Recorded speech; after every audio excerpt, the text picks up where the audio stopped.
m'appelle Cécile, j'ai 48 ans. Je suis Mickaël, j'ai 40 ans. Je cours régulièrement pour me sentir bien dans mon corps. Je suis quelqu'un de très gourmand et ça me permet de rester en bonne santé. Vous êtes prêts? Allez, c'est parti. Au programme de ce samedi matin, séance de course à pied. Cécile et Mickaël doivent alterner course à allure lente et à allure modérée. Voilà, c'est pas mal ça. Bon, en fait, ce n'est pas du tout comme ça qu'un entraînement commence. Car avant de courir, Cécile et Mickaël ont dû s'échauffer. Au bout de 20 minutes, ils sont échauffés. On va faire un échauffement donc, des tendons d'Achille et des mollets. Ça, c'est un exercice qu'il faut absolument faire avant d'aller courir. Pieds légèrement écartés. Là, on va monter pointe de pied, marquer 3 secondes d'arrêt. Et vous allez sentir au bout d'un certain nombre de répétitions que ça travaille. 1, 2, 3. 1, 2, 3. Là, vous allez lever les bras vers le haut. Et on va marquer 1, 2, 3. C'est pas facile, hein?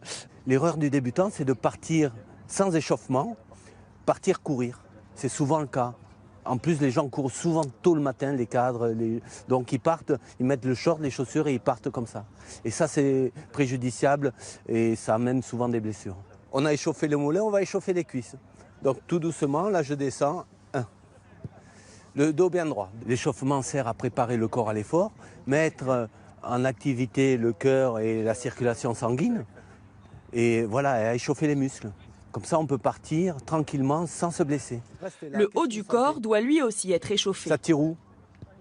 Alors pourquoi on fait cet exercice-là? Simplement pour ouvrir la cage thoracique et muscler les dorsaux. D'accord? Les coureurs ont tendance toujours à se replier un peu sur eux-mêmes quand ils sont fatigués. Là, au contraire, on veut qu'ils s'ouvrent. Et plus vous serez grand, plus vous serez ouvert, mieux vous respirerez.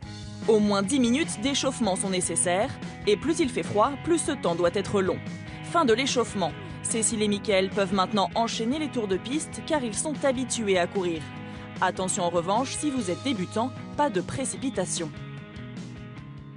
Par exemple, faire 5 minutes marche en accélérant la marche, faire 1 minute course, reprendre 1 minute marche, etc. À répéter 10 fois, ça y fera 20 minutes, et finir par 5 minutes de marche après. Petit à petit, augmenter le temps de course pour réadapter les muscles à l'effort et surtout ne pas aller vite. Ça ne sert pas à grand chose et c'est dangereux. Gainage et abdominaux permettent de renforcer les muscles du tronc et favorisent le maintien d'une bonne posture pendant la course. C'est difficile, disons que j'avais jamais fait des séries d'abdos comme ça, donc là, je les ai bien sentis travailler. Là, je sens que c'est bien efficace.